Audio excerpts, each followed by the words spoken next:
जय श्री कृष्णा मित्रों। आज हम भगवान श्री कृष्ण की कृपा से भगवान कृष्ण की गाथा, परम वैष्णव, परम सखा, परम मित्र, भगवान के बाल सखा सुदामा के बारे में आज हम जानेंगे दोस्तों। वैसे तो किस्सों, कहानियों और बहुत से प्रकार से हमने समझा है, जाना है, परंतु आज हम वेदांत का सार और सुदामा जी का प्रेम और समर्पण की भावना हम समझेंगे और जानेंगे कि एक भक्त कैसे भगवान को हर परिस्थिति में भक्ति करता है। दोस्तों, आपसे निवेदन है, आप लोग कहीं मत जाइएगा, वीडियो को पूरा देखिएगा।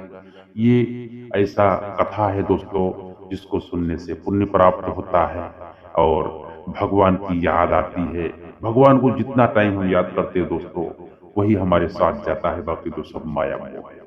तो दोस्तों, इस कथा में डूबने से पहले आप लोग हमारे चैनल को सब्सक्राइब करें और आपसे हमारा एक विशेष निवेदन है, वीडियो को आप इन तक जरूर देखें। श्रीदामा जी बहुत गरीब थे दोस्तों, परंतु ब्रह्म ज्ञान में बहुत आगे थे। भगवान श्री कृष्ण के तो वैसे कई मित्र थे, जैसे मधुमंगल, सुबाहु, सुबल, भद्र, सुभद्र, मणिभद्र, भोज, तोल कृष्ण, वरुधक, श्रीदामा, सुदामा, मधुकुंड, अर्जुन, विशाल, रसाल, मकरंद, सदानंद, चंद्रहास, बकुल, शारद, बुद्धि प्रकाश आदि। और इन्हीं में से एक सुदामा के बारे में हम जानते हैं दोस्तों, जो भगवान श्री कृष्ण की खास मित्र थे। उज्जैन अवंतिका में स्थित श्री सांदीपनी के आश्रम में भगवान बचपन में वहीं पर बलराम के साथ शिक्षा ग्रहण कर रहे थे। वहां उनके कई मित्र थे, उनमें से एक सुदामा भी। सुदामा भगवान कृष्ण के खास मित्र थे दोस्तों। गरीब ब्राह्मण के पुत्र थे सुदामा और श्री कृष्ण आश्रम में भिक्षा मांगने नगर में जाते थे, परंतु सुदामा को बहुत भूख लगती थी दोस्तों। कभी कभी वो रास्ते में चुपके से आधा भोजन वहीं कर लेते थे। नमस्कार दोस्तों, हमारे मोटिवेशनल आर के ब्लॉग चैनल में आप सभी का बहुत बहुत स्वागत है। एक बार गुरु माँ ने चने दिए कि रास्ते में तुम लोगों को भूख लगेगा तो खा लेना और जाओ तुम लोग जंगल से लकड़ी लेकर आओ। तो लकड़ी बीनने के लिए दोस्तों सुदामा और भगवान कृष्ण साथ जाते हैं। तभी वहां पर बहुत तेज बारिश आ जाती है और थोड़ी देर पर सिंह की गर्जना होती है और वो लोग पेड़ पर चढ़ जाते हैं बचाव के लिए। तो वे लोग पेड़ पर ही काफी टाइम तक बैठे रहे, परंतु सुदामा जी तो आपको बताया कि उनको बहुत भूख लगती, वे सबसे ऊपर चढ़ गए थे, कहीं शेर हम पे हमला न कर दे। कृष्ण तो अपना बचाव कर ही लेगा। तो कृष्ण जो है वो नीचे वाली डाली पे थे और सुदामा ऊपर वाली डाली पे थे। सुदामा कमर में बंधी हुई पोटली को खोल करके चना खाने लगे। तभी नीचे आवाज आती है। तब भगवान श्री कृष्ण कहते हैं, सुदामा कुछ खा रहे हो क्या? ये कट कट की आवाज आ रही है। तब सुदामा जी कहते हैं, नहीं कृष्णा, मैं कुछ खा नहीं रहा हूँ, ठंड के मारी हमारे दांत कटकटा रहे हैं। तो भगवान श्री कृष्ण बोले, बहुत सर्दी लग रही है क्या? तब सुदामा कहता है, हाँ सर्दी बहुत लग रही है मुझे भी। तब भगवान श्री कृष्ण कहते हैं, मुझे भी सर्दी लग रही है। सुना है कुछ खाने से शरीर में गर्मी आ जाती है, तो लाओ वो चने जो गुरु माता ने दिए थे, दोनों बांट कर खा लेते हैं। यह सुनकर सुदामा कहता है, चने कहाँ हैं?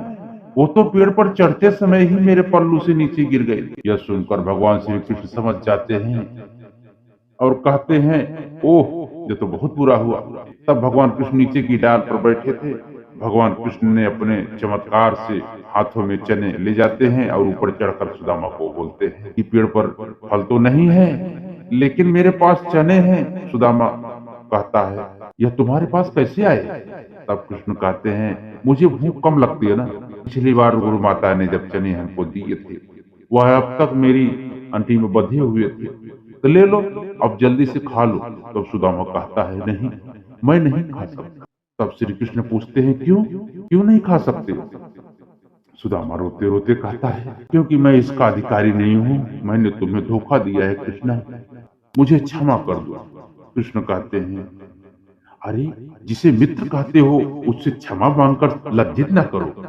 इसी प्रकार एक बार श्री कृष्ण सुदामा को वचन देते हैं दोस्तों कि मित्र, जब भी तुम संकट में खुद को पड़े पाओ तो मुझे याद जरूर करना, मैं अपने मित्रता जरूर निभाऊंगा। हर सुख दुख भगवान श्री कृष्ण जानते थे। कुछ लोग पूछते हैं कि भगवान सब जानते थे तो इतना, तो दोस्तों इसका सटीक जो है जवाब यह है कि सुदामा ब्रह्म ज्ञानी था और उसे ब्रह्म का ज्ञान था। वो भगवान की माया से, दुनिया की माया से और ब्रह्म की प्राप्ति सभी को जानता था। उसे पता था ये सब बीत जाएगा, यह हमारे कर्मों का भोग है जिसको हम परिणाम में भोगते हैं। सुदामा जो थे तो जन्म में राक्षस राज दंभ के पुत्र शंखचूर्ण थे।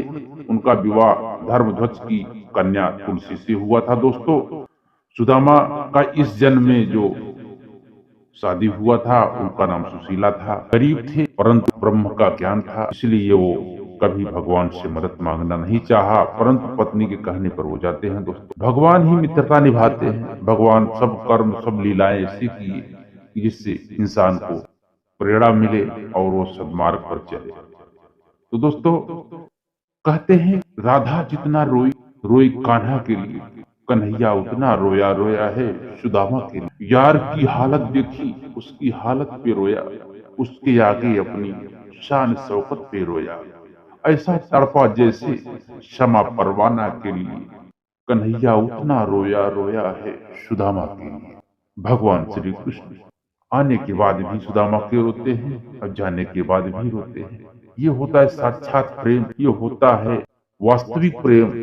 प्रेम में तड़प, विरह में जो सुकून मिलता है, जो भगवान के प्रेम में आनंद मिलता है, वो कहाँ मिलता है मित्रों। मित्रता तो भगवान ने निभाई। आज के लोग तो सिर्फ मतलब के यार होते, कुछ पाने के लिए ही लोगों से लगाव रखते हैं, उन्हीं को सलाम करते हैं, उन्हीं को नमस्कार करते हैं। बाकी किसी को कोई इज्जत नहीं करता। इज्जत तो मान सम्मान सभी पैसे का और धन का ही करते हैं दोस्तों, परंतु परमात्मा हमारे धन को नहीं देखता, जो हमारे साथ जाने वाले कर्म है उनको देखता है दोस्तों। तो आप लोग हमारी वीडियो को पूरा एंड तक देखें दोस्तों, इसके लिए तहे दिल से आप लोगों का बहुत बहुत धन्यवाद। मिलते हैं अगले वीडियो में, तब तक आप लोग खुश रहो, मस्त रहो, आनंद में रहो और कमेंट में दोस्तों जय श्री कृष्णा जरूर लिखिए। इससे हमको आगे बढ़ने में प्रेरणा मिलेगी और भगवान की आपको कृपा होगी। वो अच्छे अच्छे आप लोग कमेंट किया करो, और यदि आप लोग चैनल में नए हो तो चैनल को सब्सक्राइब कर लेना और बेल आइकन प्रेस कर देना। और यदि बेल आइकन आप प्रेस नहीं करेंगे दोस्तों तो आपको नोटिफिकेशन हमारा नहीं पहुंच पाएगा। तो मिलते हैं अगले वीडियो में।